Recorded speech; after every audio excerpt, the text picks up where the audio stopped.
Munsi buli omwali n'ekirooto kuba kuwaguza kulafuubana n'okulemerako okutuuka ku buwanguzi. Ddala wamma ggwe luba lunaku mulindwa okyasobeddwa eka ne mu kibira nga weebuuza omuntu omutuufu anaakutuusa ku makula g'ebirooto byo oba okooye kuferebwa. Kankwanjulire aba Brand Pro Property Services Limited abeegulidde erinnya mu kutuukiriza ebirooto by'abantu ebyekuusa ku ttaka. Bagula wamu n'okutunda ettaka n'amayumba ku buli luguudo lwa Uganda wamu n'okwetooloola ensi yonna mu mawanga agatali gamu nga USA, India wamu ne Bungereza. Tulina estates eziwedde okuzimbibwa. Gano makula bukula weegulire ennyumba ey'ekirooto kyo olwaleero ku bbeeyi esoboka. Naawe anoonyeeza okupangisa tuzirina ng'ate tusobola n'okukulaakulanya ettaka, amayumba oba estates zo ne zeegombesa buli muntu. Oyagala saveya oba olina ekizibu kyonna nga kyekuusa ku ttaka, bitukwase g'osirike. Tusangibwa ku MT House ku maliro ogusooka Room 5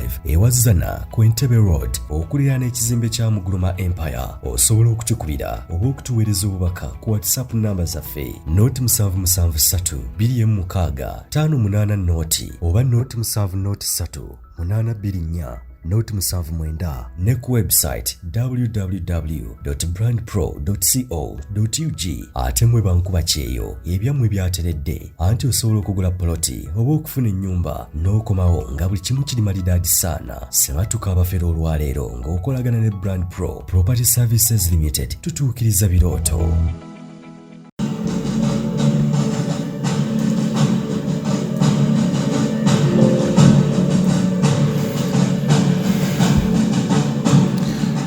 Buterevu nnyo abali ku mukutu ogwa Uganda ey'enkya taasa Uganda Channel 56 wamu n'emikutu emirala gyonna egiri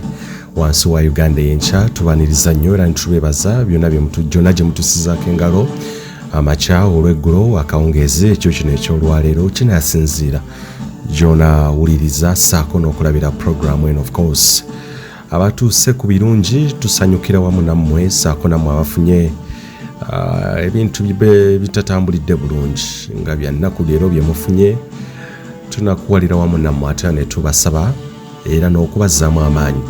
mugende mu maaso essuubi libeerewo ate era olunaku olw'enkya tukkiriza bijja kubeera bulungi kuba Mukama yagaba. Olwaleero bw'aba tasobodde oba tosobodde kubeera ng'ofuna essanyu tukkiriza olunaku olw'enkya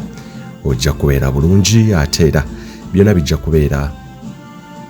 malidaadi saana olw'ensonga obulamu obulina. Akulamusaako era ali emabega w'omuzindalo okuva mu Uganda Enkya Studios, of course in Uganda. Nze muzukulu wa Gawunga Moses Wamala. Nate tukomyewo n'ekitundu kyaffe ekyokusatu ekikwata ku mboozi gye tugenda maaso okunoonyereza ku nfa y'omulenzi Henry Nsamba eyafiira ekigambibwa mu kikomera eky'omuyimbi Hajara Namukwaya Spice Diana. Era okusinziira ku bye twafuna biraga nti yafa ennaku z'omwezi nga 3 omwezi gwa June omwaka 2022. Guno gwennyini gwe tulimu era bingi nnyo bye tuzze tuzuula okusinza ku information gye tufuna ssaako n'eyo gye tukyagenda mu maaso okufuna. Njagala kino kigende ku record era kitegeerekeke. Ffe nga bannamawulire of course okusingira ddala nze ne ttiimu yange ku mu mboozi eno interest gye tulina yakulaba nga justice etuukirira. Tetugenda kutunda butunuzi as fellow citizens or fellow Ugandans are killed or murdered in case it was so. Obanga bafa mu ngeri y'ekyeyonoonere mu society yonna nga mulimu abantu abategeera, abantu abalina obwongo obwogi, omuntu tasobola kuwa n'asuulwa just busuulwa bwabwe atyo ne bawa family bagende baziike nga tetutegedde kiki ekyamuse. I remember President Museveni's statement of course saaliwo naye of course byetulaba yagamba nti he cannot preside over a country where a citizen is killed and the authorities don't know who killed that person. Kakati statement nja kujiza kusaidi yange nti I cannot just look on as fellow citizens lose their lives mysteriously oba bafa mu ngeri etategeerekeka ne tusirika busirisi. As a civilized society we have to account for each and every human being. Each life matters. Every life matters. So, emboozi eno tetulina interest nti tugenda kuwono na linnya lya Hajara Namukwaya Spice Diana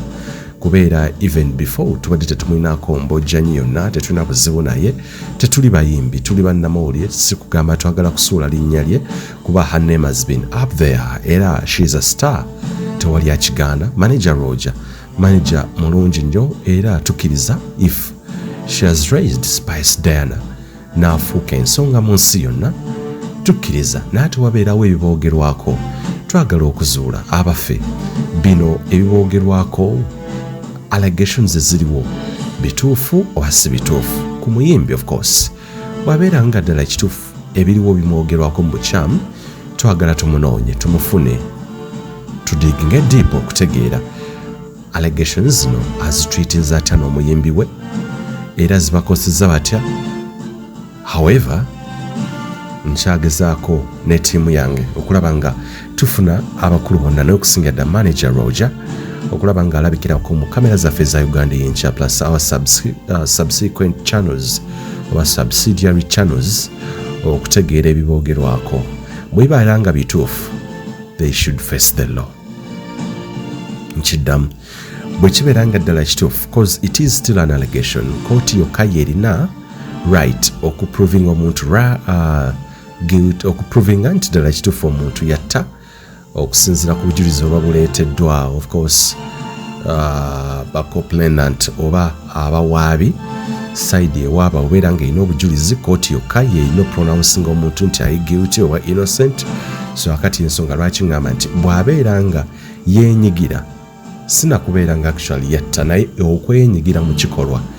ekijjawo obulamu bwa Henry Nsamba obanga yayambako a betting murder obanga yalagira ordering for the murder of Henry Nsamba he must face the law. Oli ne bwabeera nga akutte ssente oba bakutte baani babakoze batya we are not banchogenta tetugenda kuzikiza okutuusa nga justice has been served. Bwabeera nga ddala kituufu bawaayiriza omuyimbi Hajara Namukwayo wa Spice Diana oba manager Roger justice must be served era bafune justice ababawaayiriza bagende mu nkomyo oba amateeka gakole nga bwe galagira. So ekyo mukitegedde ensonga lwaki twayingidde mu keesi eno era tuzze tugigobera ever since nakugambira kuzomeza linnya July omwaka 2022 we twatandikira okugoberera emboozi eyo n'entandika okubeera nga ate nfulumya obutambi ndoza nasooka na of course features and culture is a feature writer mu Daily Monitor naye nga wandika ku culture and art very good. Gabriel Bule ezalina ku z'omwezi 8 July omwaka 2022 mwaka gwe gumu era omwezi gwe gumu ennaku z'omwezi 12 omwezi ogwa July of course immediately after my birthday nagenda maaso ne nkola ne investigator ate era nga akola nnyo ku nsonga ez'okunoonyereza ku emisango egy'enjawulo criminality okusinga ddala murder Grace Bukenya ennaku z'omwezi 12 July mwaka 2022 bwe tutyo ate era twagenda maaso okugattagatta n'okunoonyereza byonna tukyaleeta tugenda gattako mpola mpola up to when file eno bwe tunaagamba nti ffe tugigaddewo nga tumaze ng'omaze okutegeera era nga naffe tumaze okukulaga nti conclusions zaffe zitudrivinze manager Roger bamuwaayiriza manager Roger ne Spice Diana babawaayiriza oba ddala kituufu aba alleging nti ddala kituufu balina obujulizi nti manager Roger yatta. Bino byonna tubikola olw'ensonga nti amawulire we have to be very independent, fair, ate era balanced and bold. Yensonga lwaki weetuli. So tetulina intention ya kusuula linnya lya muyimbi Hajara Namukwaya oba manager Roger. No. Gano mawulire. Bwabawo allegation, of course, we have a right to investigate and we have a right to information. Nawe munansi you have a right to access each and every information nga balina okugikuyigira be baffe bennyini naye tugenda mu buli kasonda okutegeeza n'okuddizayo ddala ebyaliwo n'okudinga deep ebyogero baddala kituufu Spice Diana okuyita mu manager Roger balina engeri secretly gye bakwataganyeemu n'omuyimbi ekigambibwa neighbor owa of course taata w'omugenzi kati ne balaba engeri gye babaako engeri oba okuzikiza fayiro eno yennyini. In case that happen, nakyo tujja kubeera nga twongera okukuleetera confirmation kwa bino byetwogera kati. It is account from the source eyatuwadde information, era tukyagenda maaso. Bonna twagala bafune justice, not justice, bafune right to respond. So that is a disclaimer. Mwabatukubira amasimu nga mulowooza nti abayimbi bamwe tubakuba omumbi tumukuba, ask yourself, why aren't we discussing other musicians, other artists? Bwabeerawo ekizibu kyonna ffe bannamawulire ogwaffe gwakunoonyereza kuleeta information ku mmeeza. So that disclaimer must be noted with of course with keen intelligence and eyes and ears. So tetuli wano okubeera nga twagala spoiling erinnya lya muntu yenna, era bwe tuzuula obujulizi ne tubugwako nti bannange waliwo abadde agenda mu maaso okubeera nga ayonoona erinnya n'ekifaananyi eky'omuyimbi Spice Diana kuba erinnya terikoleka. Of course we shall review that. Naye tebubeera nga nabyo waliwo obujulizi obw'enkukunala, substantial evidence, empirical evidence tujja kwerangira tukikuleetera. Of course we are still investigating, digging a deep mu file eno n'ebintu ebirala of course byetuze tubanoonyerezaako. So ate era guno si gwe gusoose okunoonyereza ku cases bwe ziti, of course no way. So gwe tulowooza nti munange oliyo tulimu okuwonoona linnya lya muntu, kyova buli omuntu agatumwe right. Manager Roger, communication, I'm in touch with him ne ku WhatsApp twogera, wadde nga messages zimu taziddamu, era nkyamusaba okumpa akadde ajja afeesinga kamera oba twogerezeganye ddala ekituufu, ebimwogerwako bituufu. Are responding even to the questions eziri before him n'omuyimbi we. Buli omu tumwa right to respond, era tugenda kubeera nga tubalansinga story eno, muleme kulowooza nti tuliwo kubeera nga tukuba bukubi. That's not the journalism we have to do, and that's not the journalism I'm doing. Amawulire genkola gakubategeeza ekituufu ne sources ez'enjawulo ebivuddeyo. Amannya agamu tujja gasirikira ng'aga promoter omu agambibwa okubeera nga yasinkana omu ku abo bali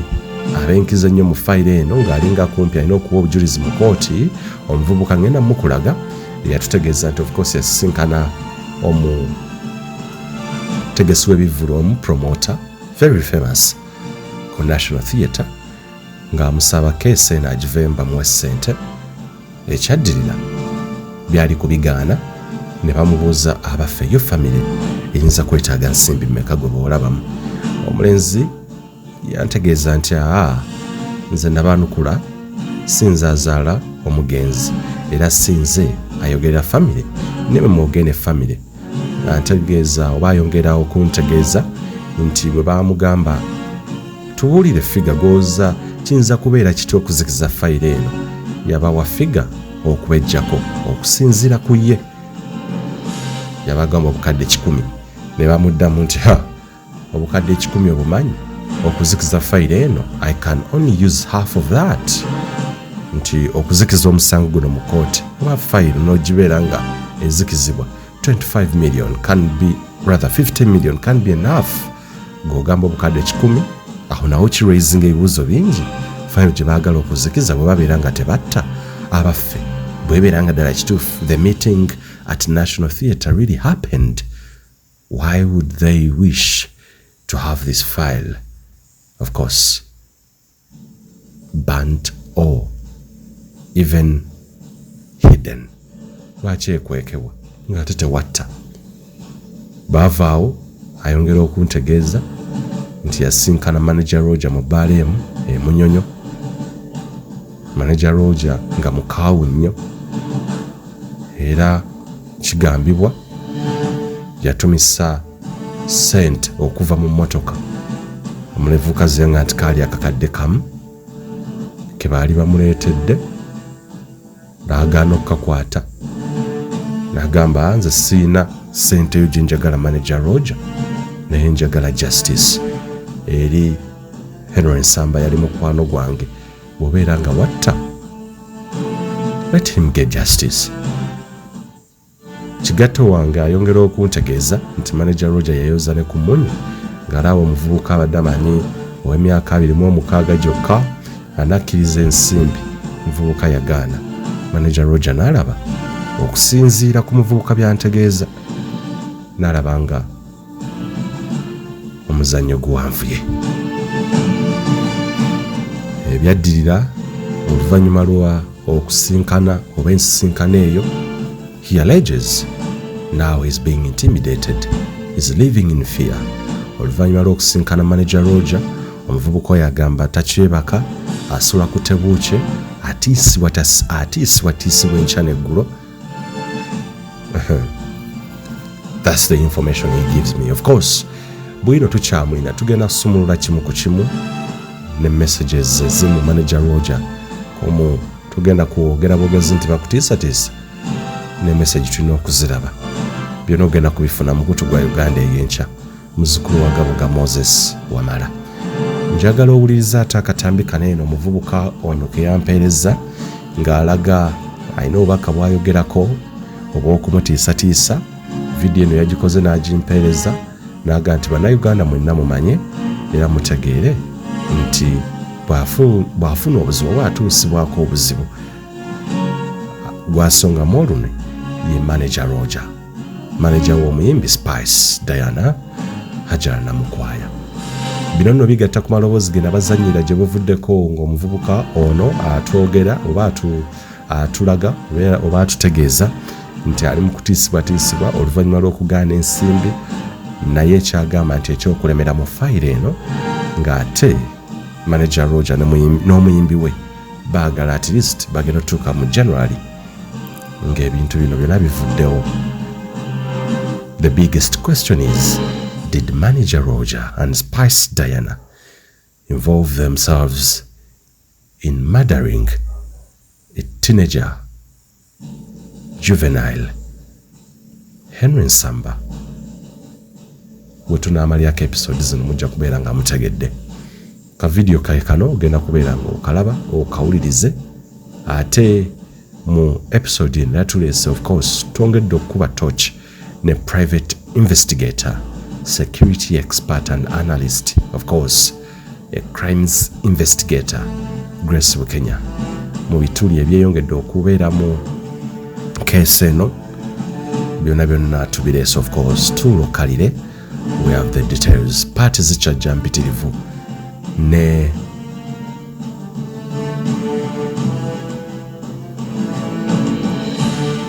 wamu n'ebizuuka oba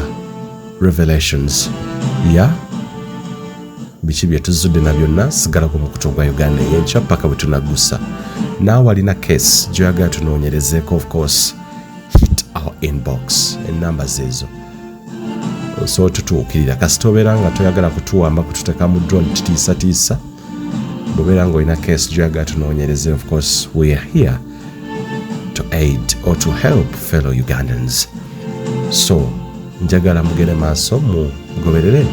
emboozi eno n'ebirala byonna bitukyagenda maaso okunoonyereza, naye nga Manager Roger Sebo weetaagibwa oyogereko naffe, respond. Otherwise bw'onaasirika obusirisi nga toyogere oba toyogedde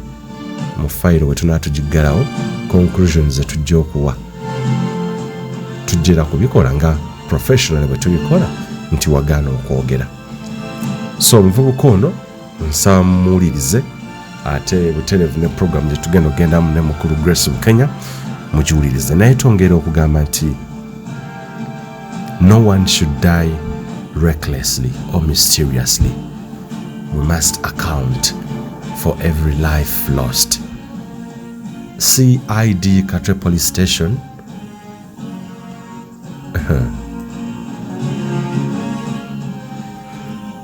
IO abali emabega wa fayiro eno mu kitundu ekiddako, ndowooza abo kambakwateko mu kitundu ekiddako n'ebirala byonna byolina okumanya. Mbaagaliza okulaba obulungi. Nze muzzukulu wa Gabunga Moses Wamala. Tusabiragane ate era ensa, values, morals tuzirifutingeze eggwanga Uganda. I wish you a nice viewing wherever you are.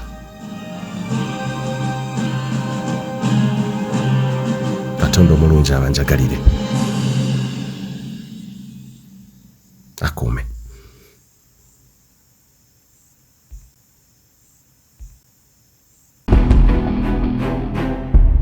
Uganda y'enkya. Yenzo omwami gwe bayita Simba yali ku nsonga ezo za Roja, kyalemedde ku nsonga za manager Roja n'omuyimbi we. Abantiisatiisa nkoze vidiyo eno njagala ogiraga abantu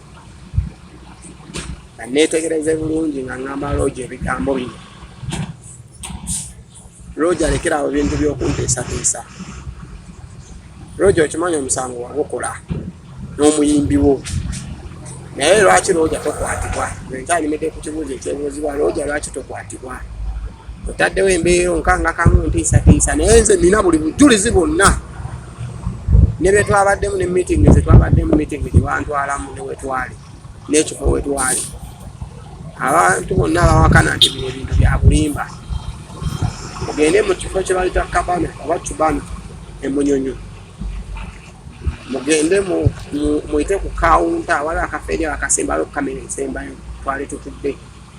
mukebere mulabe ennaku z'omwezi nga 8 omwezi guno kyekyaliwo, era Roja yali naani, era yali atudde naani, era yali anyumya naani. Natuuka wali Roja nayigenda nina amasimu. Roja wanzijjako amasimu gange ne bennali nabo wabajjako amasimu, ogamba tuyagala betwogera tubirekodinga oba tubikwate. Naye oswadde nze mu kujjawo oli najja nkwetegekedde, era n'ebigambo bye wayogera mbirina nakurekodinga gwe kyotamanyi nti nali nkurekodinga kuba nakimanya wenzize ne gwenzize okulaba. So n'ebigambo bye wayogera byonna mbirina, era essaawa yonna ngenda bbiwa eggwanga ebirabe era libiwulira ne banno be wali nabo. Kino sikikola nti nkulwanyisa oba nnwanyisa muyimbi wo nga gwe bw'okyogamba mbunwana kusuula muyimbi era bansasudde nsuula omuyimbi, nedda. Wabula nnwana kulaga nsi eno mazima nakituufu kyali omunfa y'omwana. So Roja, Lulega Roja ne banno kiguluupu okimanyi. Eby'okutiisatiisa ndaba mubiggyemu kuba mwenna ngenda baswaza, mwenna mbamanyi, mwenna abali mu kintu kino. So njagala gavumenti ya Uganda ne banne security n'ab'ebyokwerinda bafolowinga omusajja ono. Omusajja ono si mulungi, omusajja ono si mulungi, si mulungi, ntiisatiisa ayagala. Uganda y'enkya. Mbaniriza nnyo abalungi abali ku mukutu Uganda y'enkya, Tasa Uganda, Channel 56 ne Waka Films, gyonna mikutu subsidiaries eza Uganda y'enkya. Tubeebaza okubeera nga mutugoberera. Nze muzukulu wa Gabunga Moses Wamala, mwebale tuwa feedback ne response ekwatagana ku bubaka bwe tujja tubawa, bwe tujja tubakolera. Nkomyewo nate n'okugenda okubawa episode gye nabasuubiza. Of course tulina episodes impitirivu mu investigative piece gye tuli mu kukola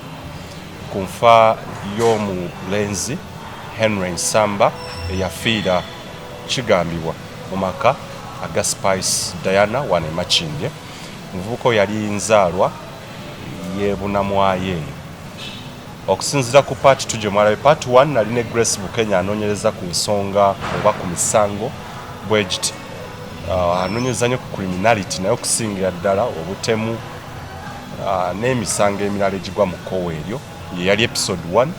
Episode 2 witnesses account oba omuvubuka yatuwa information ku birala byonna ebibadde bigenda mu maaso ku fayiro eyo n'okunoonyereza kungi kwe tukyakola. Ate ne muganda wange Gerald Katumba tujja kujjamu episode endala. Olwaleero nkomyewo ate okwongerawo okubawa episode n'abasuubiza part 3 ey'okunoonyereza kwe tukyakoze ne kwe tufunye mu fayiro eno eya Spice Diana manager Roja wamu n'ongeri gye batta omuvubuka oba omulenzi eno ngeri gye yafaamu. Emboozi eno nga bwe nabategeeza nti tujja kuginoonyereza paka bwe tunaagiggusa okutegeera wa amazima we gali. Be tugenze maaso okubeera nga tunoonyereza tujja kuwa fayiro IO biki byateeka mu fayiro mu episode eno. DPP responding ate ku fayiro eyo era kiki ekiriwo kati n'okunoonyereza okulala okukyagenda mu maaso naye nga sinaleeta ate Grace Bukenya okukosa okumulaba bulungi abatandise ate okukola obuzibu obw'amaanyi ennyo obw'okutiisatiisa nange mwendi oba nange nga muntaddemu sisuubira nti tekijja kubeera nga kibayamba it's better okubawa side ya mwina right to respond era okusinga dda manager Roger Sebo okuvaayo ate otandika oyita mu bantu abalala batukubira obusimusimu obututiisatiisa that won't work obeera nga tolina problem nga toli even suspect oba tolina nakizibu kyonna leka amawulire gakole omulimu gwago ne police ekole omulimu gwayo n'abalala bonna in case nga tolina buzibu bwonna so I think no amount of intimidation egenda kubeera nga etujja kuba guno gwe mulimu gwaffe nine Grace Bukenya mu paati ey'okusatu njagala tugende mu maaso tutegeere ebirala n'ebyakazuula byakafuna n'okugattagatta bye tulina nku Grace Bukenya tukwaniriza nnyo soko namuze kubalaba ku mikutu gyaffe tugende mu maaso ssebo abalungi mwenna batulaba ku Uganda ey'enkya abagenzi batufaako mu ggwanga lyattu Uganda kale kyannaku nnyo wabula ate era ffe abakyasigaddewo tulina kwekwasa Mukama n'abo abagenzi tubakwase Mukama kubanga yatuwa era yajjawo mukulu Grace Bukenya tugende straight mu nsonga first and foremost investigations bannayuganda obanjulire ebimu ku ebyo byewakongera nawe okuzuula okwawukana ku byasooka mu paati oba ekitundu ekyasooka yes okwongera okugattiriza ku bye tulina kaakati mu mata eno tujja kujoogerako mu context ya gyetwandise nga public opinion yes naye siri nti ndi omu ku ba investigate oba kiki naye kiki ekiwuliddwa kubanga kinkakatako nga munnayuganda a member of public okuba nti ngoberera ebyo ebiri mu societies gye tuwangaalira however nja kusooka nebaze society nga yo yakola ogwayo mu musango guno naddala nga mu abamedia mugwa mu society the locals abawayo obujulizi abaliredde obbuwaayo nga nabo tebunakufunika buli omu alina kyeyakola society yo nga yo at least ku 100 kikulaga nti etambuddeko 85 ekitambudde kati mpozi ekirala police yatandaba kutambula bulungi yatandaba kutambula bulungi olumu kiyinzika okuba nti weyinza okujja information wakyagibuze oba abagiwa information baganye oba webali buli kimu weekiri naye nga deliberately teyagadde kubikapchalinga okusobola okulaba nti perpetrators bafuna conviction mu kikolwa kino naye nga kiba kyabulyaza amaanyi nnyo fenga abazadde fenga bannayuganda pan-africanists okulaba nti omuntu atta muntu munne netumanya nga ne leads weziri naye oli n'atambula n'agenda kitegeeza ki deterrence measures tuba tetuzikoze gwe officer oba tuzikoze enkya abantu bajja kukozesa reference eno batta abalala bongere batta abalala kubanga okutta kuno kati nga bwokulaba okuliwo ennaku zino kwa oli akutta ng'akusse mu bugenderevu naye n'atondawo embeera ey'akavuyo yes nti obadde obuse kikomera buzenakaso mu bugenderevu naye tekisoboka kubeera nga bwe nakugamba mu lubereberye kamera ezo zikola zaaliko era bwogenda mpozi simani kati naku zino naye ennaku ziri emabega nga byakabeerawo bwagenda nga booti ngekulaga infra bwogenda ekiro ngekulaga infra nti waliwo mechanism egibata infrared nga ekulaga nti ki waliwo movement ekola ekapchalinga ebikola ki ebigenda mu maaso kati bwobanga obujulizi obwo ddala poliisi yafuna access ate nga poliisi obusobozi ebulina mandate egirina egitusa ku kyeyagala artist olwaleero wandiwaddewo abantu ababiri abantu abasatu abali muki abali mu kkomera si kirungi kutta muntu n'otambula bw'otyo n'ogenda otyo abantu ne twefuula nti tetutegedde n'ebiringa bwe bityo kati nze ndaba public ekoze mu kaseera kano ekoze ogwayo abantu bangi wabuliranga bagamba naye nedda eba neighbors waliwo abamu abali redde n'okuwayo statement simanyi babaziwaayo babazibajjako n'ebiringa bwe bityo naye bwe banga emaze okukola nebaddewo nga bibaddewo IO wa fayiro eno ebintu bingi nnyo nnyo ebimutuusa ku kituufu waliwo kyetuyita circumstantial evidence kagamba ekibeerabeera kyoyinza okugatta nekikuwa the actual mbeera nti singa kino nekino tekyaliwo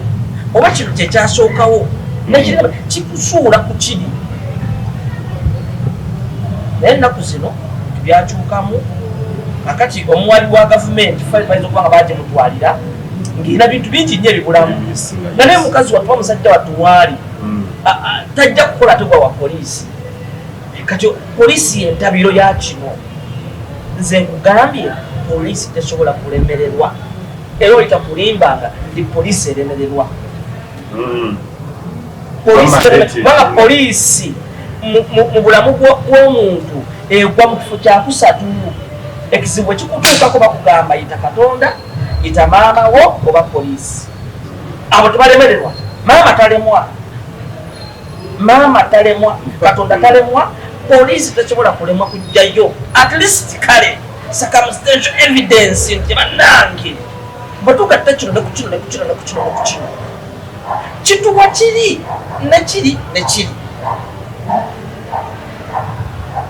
first of all kamera bwezibanga zaaliko byali bimu bweba byakapicalinga gundi byakapicalinga forensic yatuula abakakensa abo ne batuula bagatta ki kubanga omuntu postmortem report yongera bulungi yafa bikwiro omulambo gwaliko ebikwiro yakubwa baani abamukuba kamera ziba ziraga omubbi okutuuka wali kakati bo bano abanoonyereza bweneera nga yali mo kamera era zaalaga kati bandibadde bakigiraawo ne bafunayo at least twandisenga holding charge muna Uganda latafa bwatu at least holding charge nti kale man throta yes yeah kale attempted murder banifunyewo ekyo kyebateekawo obanga omuntu yakubwa ate webamukubira waliwo abantu sinsolo bwe bamukubira waliwo zikamera kati mu bufunze poliisi yetakoze ki naye kakasa ndowooza oba gye bali omanyi nabo olumu waliwo emisaaga egimu nga bakwata mpola naye bakwata mpola waaba ne waffe Uganda emirundi egisinga ate atta obujulizi atta amazima atta buli kimu n'okwekiriranya mu bintu ebinaki ebiringa bwe bityo ate n'obunafu bwa families ezimu nze nandibadde nteesa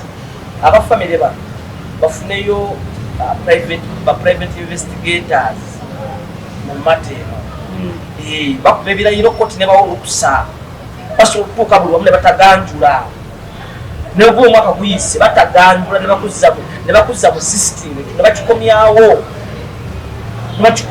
ne bakulagira ddala kiti ekyaliwo n'omulambo bagenda ne bakuexhuminga ne bakulaga nti kino kyekyaliwo kati oluvannyuma ne balaba ati ki ekyokukola naye olwobunafu bwa families zaffe olumu era bwoganda nokutiisatiisa okumu oli agamba owanga ate mwana yafa ate kati ate nange taata ate ffe ate n'abalaba babigoberera n'ebiringa bwettu kati nekireetera abamu bannayuganda societies zaffe okubeera ennafu naye ng'abantu abapoliisi bannayona gye muli tubasaba bwetuva katonda nomuddako bannayuganda banaabanga ddala tebafunye kyebateekeddwa kufuna mu nsonga ezo ennyangu ennyo ez'okunoonyereza ebyangu ako akantu nga nze mbaddewo nengatta ebyaliwo ku lunaku olwo ako kalabanga kasekere kasiisi ebintu byangu tusobola okuddayo okimanyi nti nno kamera zino zetuteeka ku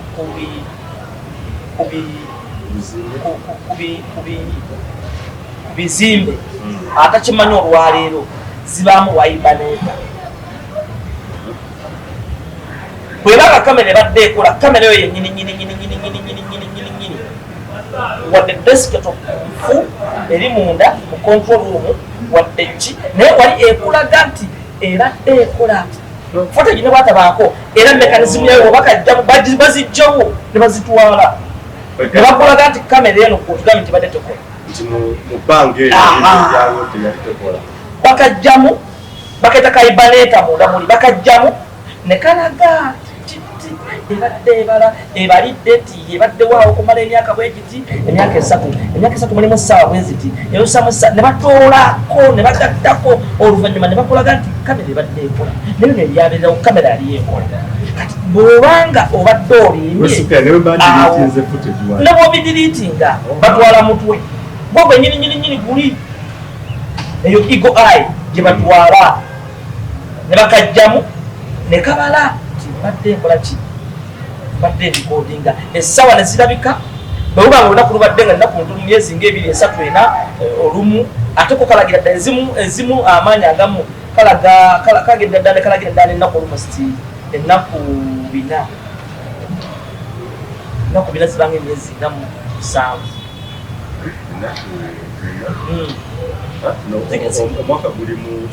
omwaka gumu n'emyezi 7 gigwa zigenda bina kaibaneeta mu mwaka gumu kaba kalaga entunusi za kamera nti ebadde ekuba then ebadde ekola ki ebadde ekola bintu bingi nnyo abantu abo okuddamu okubaawula bonna abaaliwo n'obaawula bwomala okubaawula olinakuwa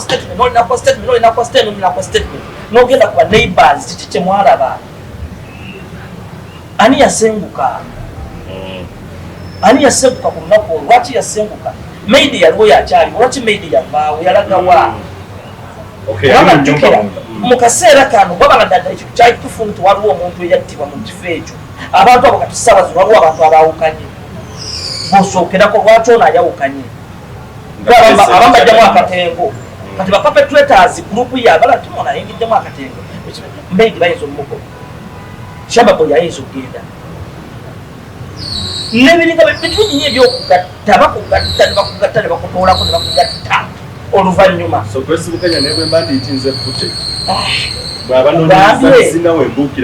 bajja kubuuza lwaki kamera eno yali ekola ogambe nti zina tezikola okumala ki ebbanga kuba kompyuta yo terimba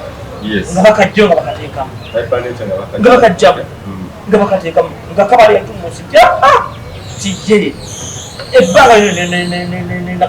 kamera eno batandikira lwaki ogamba nti badde tekola ng'ate yo kompyuta eraga tebadde ekola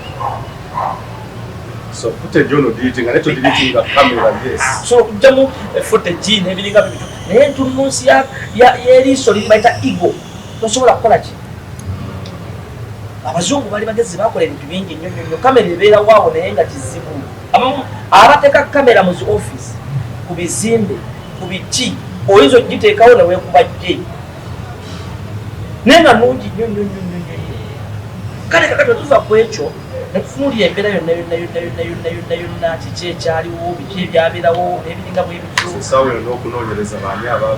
baani abaavaawo olowooza mu nfa ya omwami ono Wamala mukyala Wamala beyita ba investigators abakola omulimu omulungi wero tebyagenda nnyo wala naye abakola omulimu omulungi okuzula ki ekyaliwo banoonya baani abasooka abaali bateekeddwa okubeera mu kitundu ekyo naye lwaki baavaawo ne bagwa ku bazimbi banoonya bazimbi paka gye babakwatira abazimbi ne balifiirira kati waddayo waliwo abantu abadduka ne batadda naye nga babeerangawo ewakaawo ekitundu ekisooka wagamba nti bayinza n'okulantingawo abantu abajja okutula mu kamera nga yesewawo mulundi guno bwebanoonya nga tobalaba waliwo tolaba nti ebintu ebisinga otuulira ennyo abalabanga nnyo inspector Derek nga kesi zino ezammada kale olumu kitwala tayimu naye abantu baba bataaga okukola ki okumanya okwafoidinga revenge kitegeera kugamba katubanga kati bwolwawo okunoonyereza nolwakuleeta abantu baterekwa obusungu kati gojo kukyali mukunoonyereza oli okulupya okugamba nebetta kuba eyo family tesibise era weeri eraba bwe bali tebaweddewo waliwo n'abalala abajegaseeko kale nolwekyo okutuzeemu ku lwange publicale ndabira ddala nti poliisi etanakola bulungi kimala nenkakasa nti omuwali wa gavumenti alina bye yabasaba ate bye yabasaba weebi tewali kitaliiwo obudde weebuli abantu bwe bali buli omu waali n'abayogera bintu bayogera bingi nnyo naye bakuba nti ennaku zino ba investigator aze abasinga be tulina balina ebizibu n'abapoliisi baffe balina ebizibu bingi ajja alowooza fiizi ajja omulimu ate abamu they were not meant to be policemen. Yes, I agree. Yes. So birimu ebiyinza okugira tebakirina mulimu nga tebakirina oli abapoliisi nenkulaba anakuwala alowooza ku musaala alowooza wajana gye 10 okukakkana nakwata n'omuntu omukyamu namulyako akantu basi sente nesi buweereza kale nakyo kikulu nnyo bwebaba recruitment zino nga zibeerawo abaana bano abasigala bakaabe ennyo nga badde ayagala nnyo wadde ebitabo tebyanoga omusirikale tabamutendeka omusirikale abeera muzaali abaana bo bakonsidaling ennyo wadde ebitabo tebyawera naye ngaolaba olaba nti ekintu akyagala nebona batemusasu tomutumya ajja kwetuma abagana okuyingizibwa amajje wa polisi nebakaabanga ne basansabaga oyo ajja abajja naye kati wano olaba katusaba IO alida mukama wadde mwamulagire wetume dayoko okufuna information ekintu kyangu nnyo kikuba soda ya 10 notukulira ababodaboda abali okumpi awo ababodaboda stage esooka okuvaawo eyina information stage esooka okuva awaafula omuvubuka oyo eya bodaboda eyina kyemanyiiko okunoonyerezaako ne bwosanga omuntu nga abastage babambavaawo eyina kyemanyi kubanga bano abentwala bagenda ku masimu nga boogera bwe bakomawo bwetute neiba oba bodaboda abakola ki abaabanyi asobola okukuyambako nofunawo wootandikira mu ngeri yonna naye bannaffe obuteetuma olumukola emirimu nga sitebaalina ekyokukola nakyo olumu kyesimu nebiganda okufa ate yali munoonyereza mulungi nnyo era ebbanga lino yali CID kirabadde kyakakijjamu naye nenanga naye yakolanga bulungi nnyo yali munoonyereza musufu simanyi lwaki ate bamukwata ne bamuleeta mu bino naye wali ate yali kafulu nnyo kale mwebali abasobola okukola naye tukuba omulanga mu matanga eno bannayuganda beetaaga answers ate beetaaga okulaba nti buli polisi lwefuna conviction Uganda yebefunye conviction banna Uganda beyagala nja kuwa ne mate ndale y'omwalo ne yakuba omwana ono ya nabulime nabulime yakubye omwana weero bamusalidde emyezi 18 naye mitono gyabadde mitono ku mutemu oyo oyabadde mutemu anti mpulira balina bye bawuliriza mu kooti olw'ensonga nti fayiro charge sheet yaliko musango ki gumu naye ogwakuwa poliisi nga mu poliisi agitemaatema nakutekerako emisango nga 6 okugezaako okutta omuntu okulumya anti jjukira yali anoonyereza yatutegeeza nti omukyalo tumuzudde tugenze noonyereza n'embeera gy'alimu psychologically ng'agwanidde okuweebwa ekibonerezo nedda teyali mugi wa ddalu kuba yakeberebwa omutwe teyali mulalu psychologically yanoonyereza ku fayiro atugaa nti yabyogera bwogezi ye nga ye naye omukazi teyali mulalu nti bazze olubuto oba lwakumeka bakwata mukwate ebintu bwe bityo kankubuulire ensolo zonna mu nsi teziba na mukwano gwa mwana nga tegunnazaalibwa naye bwe gumala okuzaalibwa bwe guti omukwano gujja kyovuddde olaba nti embuzi ekomberera akaana kaayo ente nekomberera akaana kaayo ne maama oba bakukutte oba bikoze bitya bw'amala okuzaala afuna omukwano gw'omwana kati ate gwe mufuta okufuna omukwano nodda ku ekyo oyo aliko kitambo tukome ku kesi ya manager Roger okutiisatiisa waliwo omuvubuka of course awadde atuwa information y'enjawulo what does it mean kuba mu party yasooka tutegeeza nti it is a good move okubeera nga abantu bano basirika Spice ne manager Roger naye ate ogenda maaso okutiisatiisa is there any way kyekiyinza okubeera nga ate kibagattira ddala n'okuba expose nga ate ddala kituufu balina kye bamanyi okutiisatiisa omuvubuka mu mateeka mu buzzi bw'emisango ekyo kigwa mu sense of guiltiness kegamba ensonyi abaganda baga ensonyi azifudde obusungu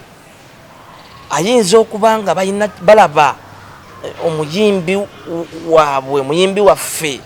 tumutaasiza tutya ate kimulya kakati mukutaasa olumba ne batabanya kyakkola ne balowooza nti banaakambuwala bannamawulire bajja kusirika bwe banaakambuwala public ejja kukola ki ejja kusirika bwe banabeerako kye bakola n'ebiringa bwe bityo naye nze nsaba nti siri ekkuba ettuufu gye bandibadde bakwata era mu bukuluberebere nakikugamba nti kino okukimalawo essaawa zino kiri overdue naye balina time ey'okuyita bannamawulire ne bakyalako ewa famire eri kiba kya buntu tewali kye tukweka tukyaddeko bannaye nga kitalo nnyo nga bamulaba ennaku ezo emmotoka his excellence yatomera abantu ku gundi abantu ne batwala mu ddwaliro nababyamu babawadde ne ssente si bannaye mutusonyiwe wadde bakibaddewo oba tekibaddewo neffe bagundi kize mu butanwa tetwakibaddemu kyabadde bwe kiti olabye ddala nga omuntu bakulabamu ak'obuntu naye bwe mukukuta bannamawulire ate bannamawulire bazibu nnyo nnyo bo beezira awali nzikiza we bateeka akataala awali enzikiza we bateeka akataala kati kuvaayo okukwatagana ne famire eyo bannamawulire bonaatiisatiisa munnamawulire tulina kyogenda mufunamu bonaatiisatiisa gundi tulina kyogenda kukola ki omusango tegujja kukola ki weero bayinza okubeerawo nemusango negufiirawo negugenda naye kijja kukubeerako kijja kukubeerako tuvudde olaba nti kati era tuddeyo ku muwala oli abantu abasinga tebakimanyi nakyo nze nkyogera nnyo bw'oba osoma wali topic eya assassination nga eyaba assassins nga bakusomesaawo mu under terrorism waliwo ekintu kyetwandiise nga omuntu omuteka ku firing squad golooza lwaki gwe bagenda okukuba amasasi bamusabika naawe agenda okukuba neweesabika katujjawo kati nnyo kasooke tumulemu kati nnyo amalize point n'okwongera okwekenneenya ebyenjawulo abalowooza nti gundi eno ngiremeddeko bulemezi personally nga nze. No one deserves death wadde n'ekikyamu kyakoze abeere prosecuted mu mateeka naye obeera nga olina we can't live in a society where we just keep quiet olw'okuba oli alina ssente alina ensimbi alina erinnya he or she can influence. No nga bannamawulire guno mulimu gwaffe katujje briefly tweyongereyo.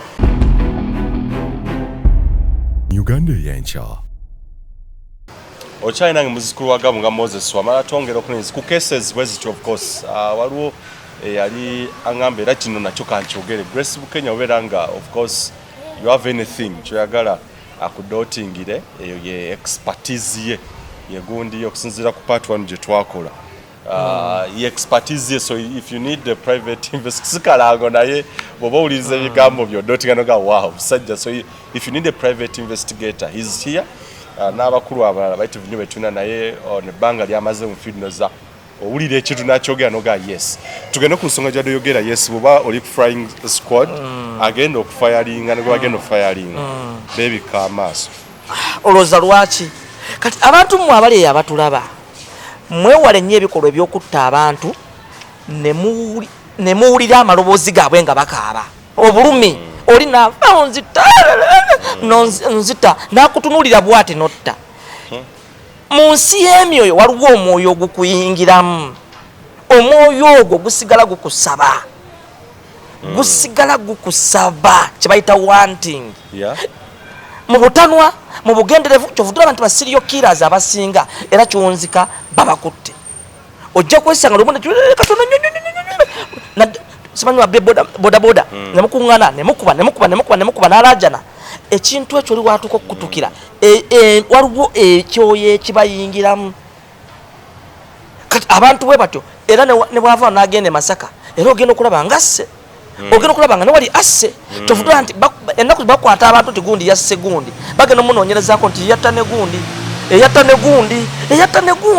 nga bimulinka kati ababisoma n'obigendamu ennyo n'obitegeera waliwo kye bayita ensi y'emyoyo kati abantu bano muba mwakola ekintu ekyo ne mutta omwana w'omuntu mwandibadde ate mufaayo nnyo okulaba nti famire eno abaana be bamaama be bataata be teyatayagala mwana gwazaala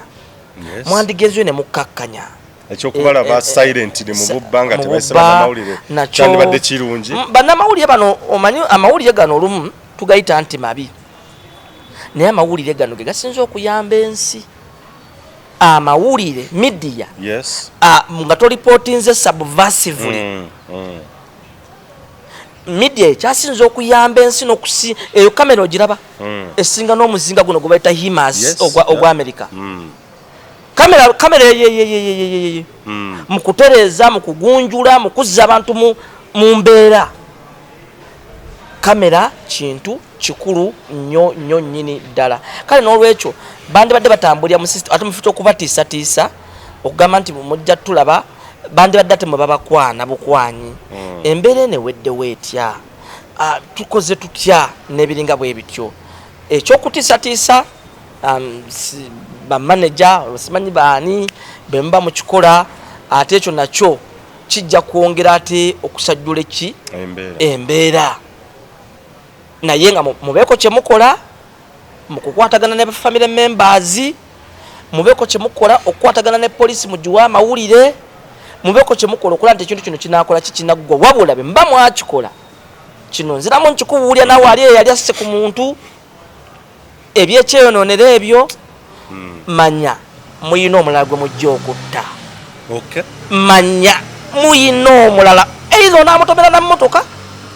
oba onakola otya kiri ekintu kigenda kusigala nga kisaba kyovudula n'abayimbi abamu betuwuliddeko nti omuyimbi yasse mugenda nti ate yattako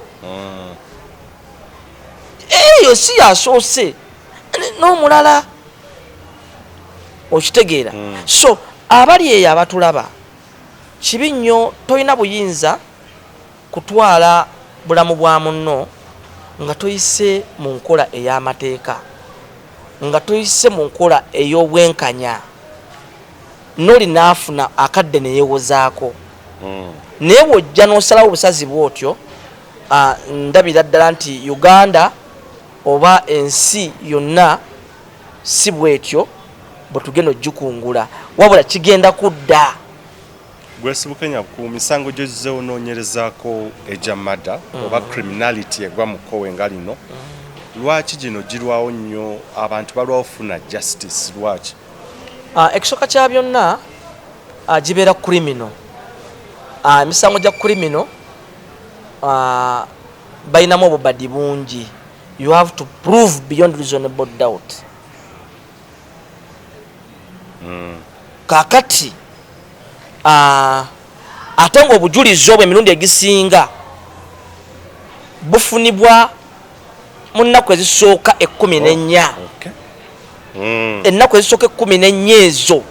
obujulizi obwokya obufunirwa. Kituufu bano abapoliisi naddala bali mu musango guno bamanye ekituufu. Nze nkukakasa poliisi ya Uganda eri well facilitated. Bantu lwakwezingamya bwezingamya ne bawuuma buwumi bati nga binyonyi. Bali well facilitated. Balina buli kimu.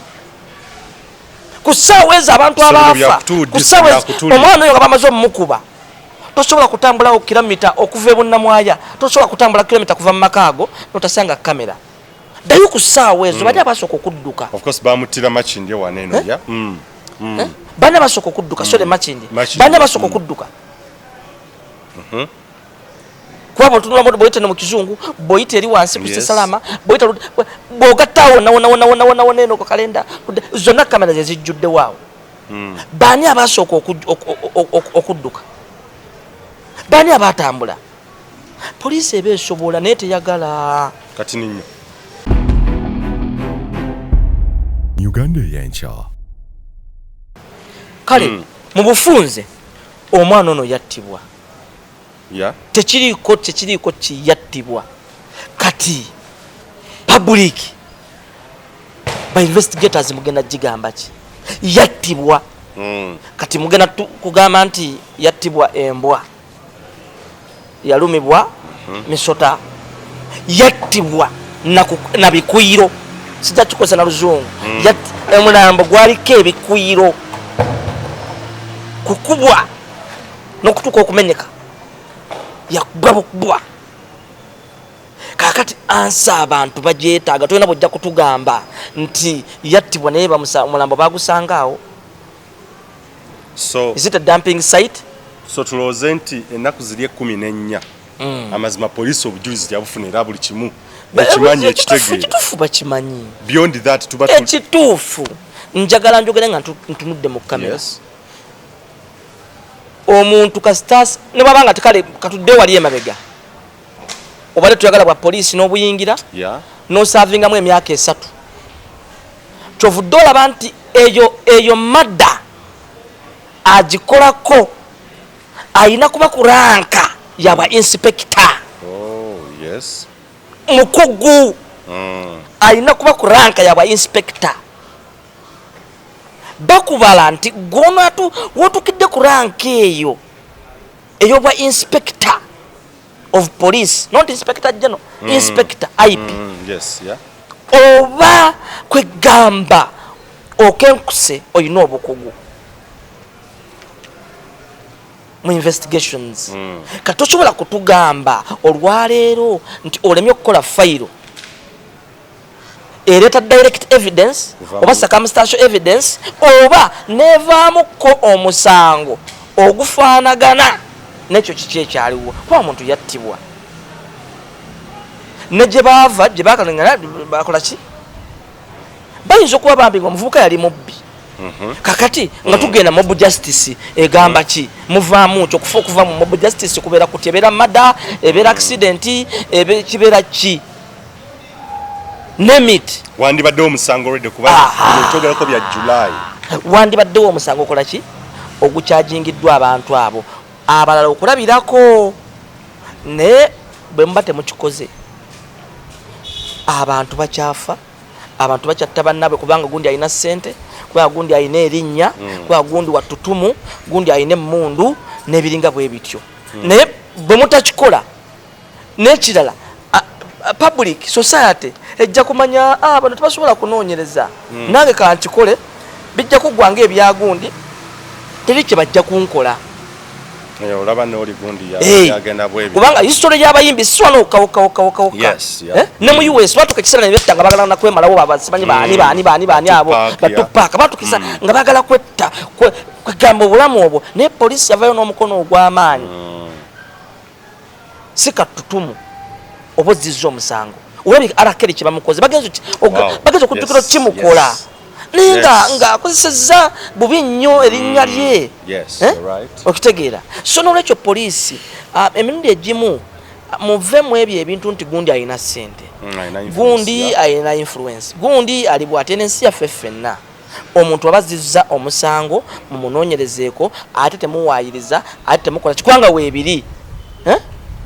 ne bw'obanga ozizza omusango gwo ne bakukwata omusango gwo obeera mumativu ne by'onoosaba omulamuzi obeera obikola ki obeera obimanyi obeera obimanyi gwe ne by'onoosaba omulamuzi nga bwolaba nnabulime yabadde abimanyi nti munnange nsonyiwa n'abaana abalala babiri bennina bankwata bukwasi bande okitegeera naye yanyumiddwa ekibonerezo era anyumirwa obusibe bwe kubanga omusango gugwe yaguzza. Do you think family nafuna justice oba wanabawo justice ku byetuze tula kuba batandika okunoonyereza nga biri tesobola kubanga bwenkozesa references ez'emabega ekisooka kya byonna family erabika nafu mu byenfuna ekyokubiri family eyo teriimu muntu asobola gutwandise nga abaavu ow'eddoboozi oyogerera mu setting ye Uganda. Very good. Kati ekirala family members balabika okuba nti batiitiizi kuba kati bakyawulikika nawa gye bali webale nnyo kati mu kyenfuna bayinza bakwata offside ne bakuba kitu kidogo ne basirikira eyo oba nga tebalina sente za bodaboda zijja batwala ku kooti kubatambuza kudde no kwewuuba operations baino kubanga olumu byetagisaamuko okutambula wano ne wali nebiringa bwe bityo ate nga oludda luli olulala lukola ki luteekamu wano ne wali kale kijja kuba kizibu nnyo as of now ate nga naye bwokimanyi nti justice delayed it's justice denied ebbanga birina agenda kati mukyabyogera nako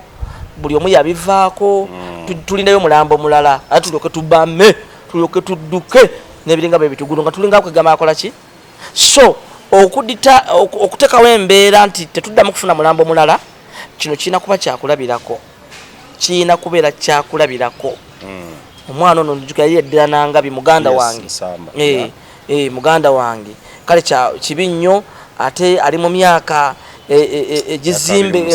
emyaka kibi nnyo okufira mu myaka egyo eggwanga libali kusubiramu ebintu bingi ate mu bintu ebiri awo ebitaliiko mayitire naye nga all in all police erina okuleeta answer. Okay, police bwezuuka nekyusa bwe bafuna obubaka bunene justice esookubawo DPP ne bakwatagana olabanga file egenze mu kooti nakiri kisoboka tunako emisango gye tulabye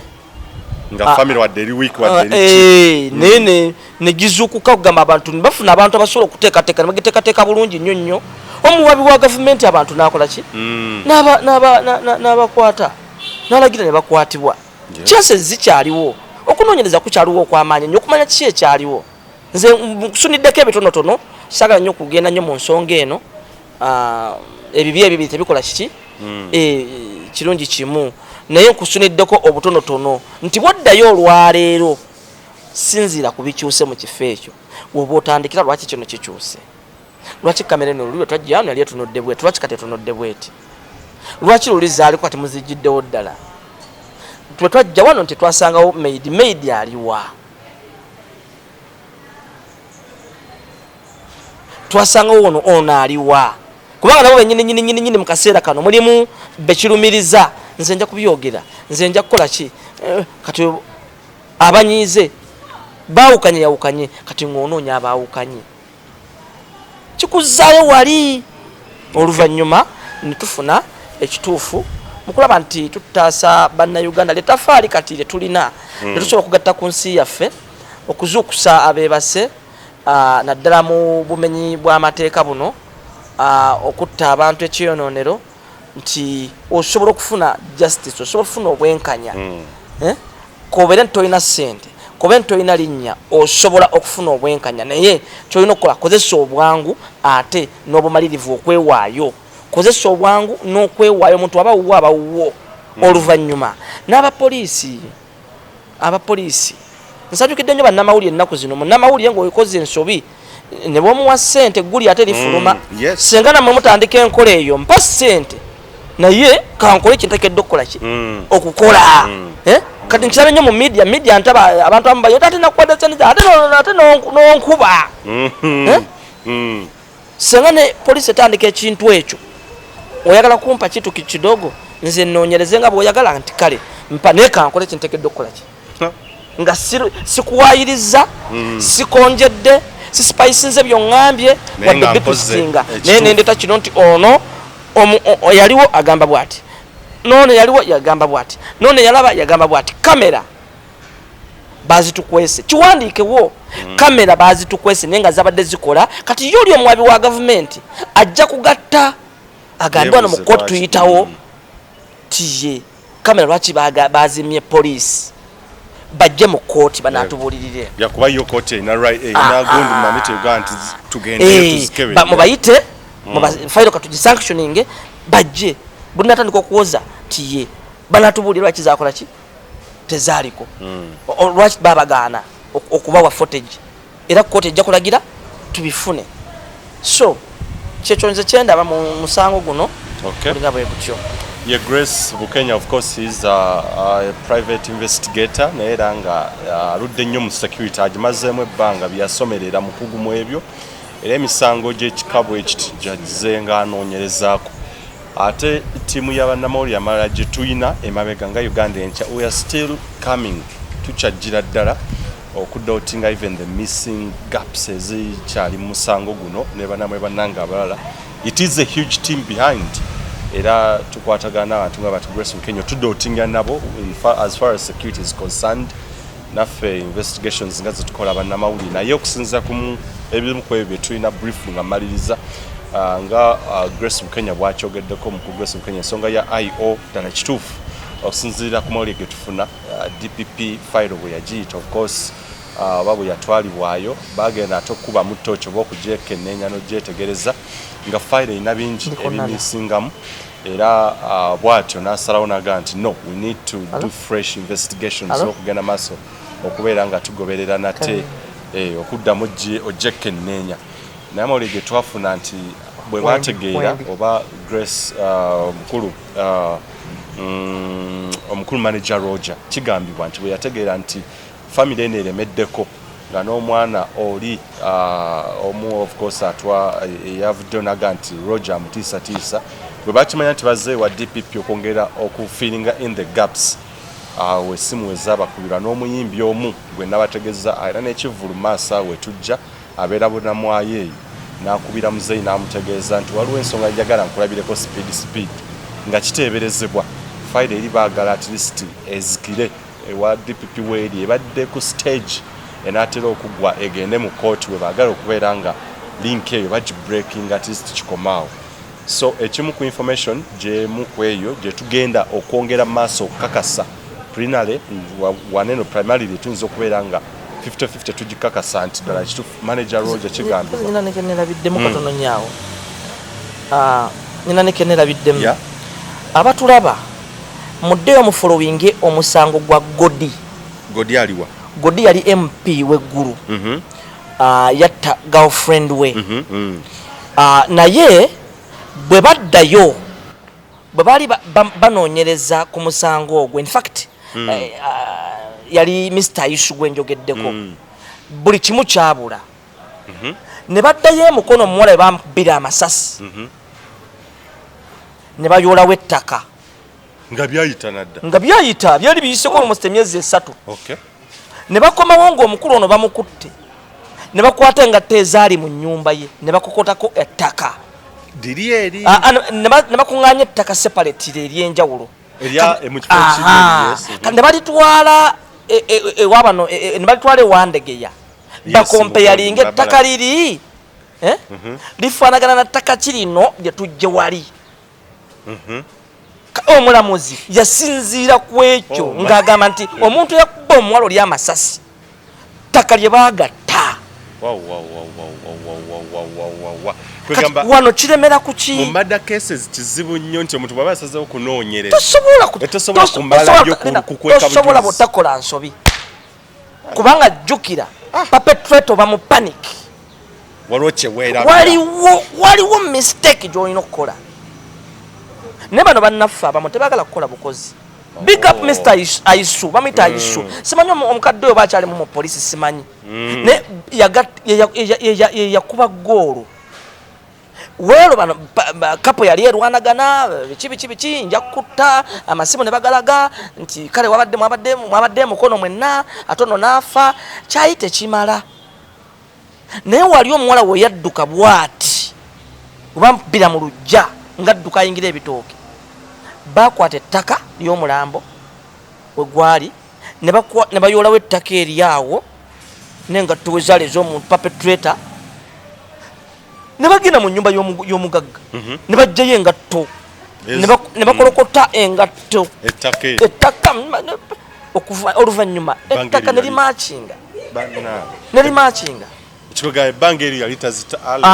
tiyakijjukira nti engatto ziyakoleddemu eri kuba bamukwatirawo bamukwata ndoza like 2 weeks ne bamukwata nga tannaba kwerongoosa akyali mu panic okitegeera so ebintu ebityo abapoliisi baffe olumu bwe mugenda ku madasini zino mwetegereze nnyo visit and revisit omutemu tasobola butakola nsobe tekibangawo omutemu akola ensobi kuba bane panic abaku pressure era bakugamba nti mu meters 5 okuva omuntu afiiridde yonna eyo ebeera madasini meters ebi era kyova bagisalako 5 abantu basalako katono wano ne meters 5 byebisa by'omupiira 5 katujja kulaba oze kamera ba neighbors era wabeerawo babadduka bwati ayinza okutereza enkofiira ayinza okutereza enkofiira ate nagiterereza ate wantu wali kamera kwa omuntu tamala gafa omuntu yefiira ebyogera biringa biraga nti tulina kugambye polisi ya Uganda ogiraba mulimu abasajja nze kugambye mwami gundi oyani mwami enanga nga nakuwadde referensi ze ate naye ali perfect nnyo mu kunoonyereza ne bamukwata ne bamuteeka mu bintu by'okwogera awo bebandibadde bagaidinga abaana baffe abakajoyininga poliisi bebandibadde babeera ali ku kyoto ereza poliisi wanere nze kyokulabirako ekyo butafaayo saawa ezi kati bagenze mu looja abala bagenze mu masawuna abala bagenze ku mamba kuwuta supu wa mamba mufuta okuddayo okubeera mu bantu abo okukola butya nebiringa bye bitya kubanga ono omwana ebyava mu postmortem report bikulaga yattibwa buttibwa yakubwa naye nga simbwa ze zaamukuba sinte siki yakubwa bantu awo nyini tetujja kubeera nga tusukkawo naye era kikulu kuba naye mbadde nkyayogera kugatta ku kya police of course okusinza ku information gyenina eraga nti DPP5 we yagifuna there were a lot of missing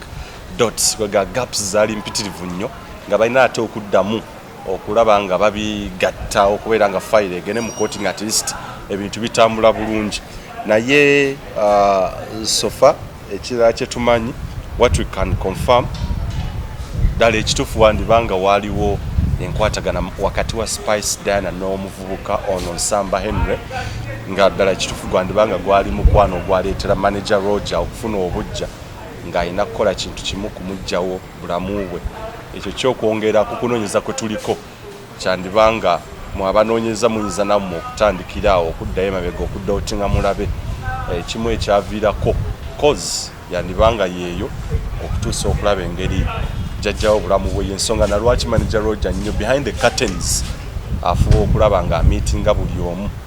era information gye nnina ekakasa omuvubuka oli alinga witness oba alina okuwa obujulizi saawa eno n'ekibuga yakidduse lwakutiisibwatiisibwa printing gino ya messages na buli kimu ne ka video n'amaloboozi ge yakoze nga agamba nti manager Roger ddala kituufu alina engeri gyamutiisatiisa but we tukyagenda onoonyereza era tujja kubeera nga tugguka ku kinyusi ekya file nze muzikuwagamu nga Moses Wamala akuume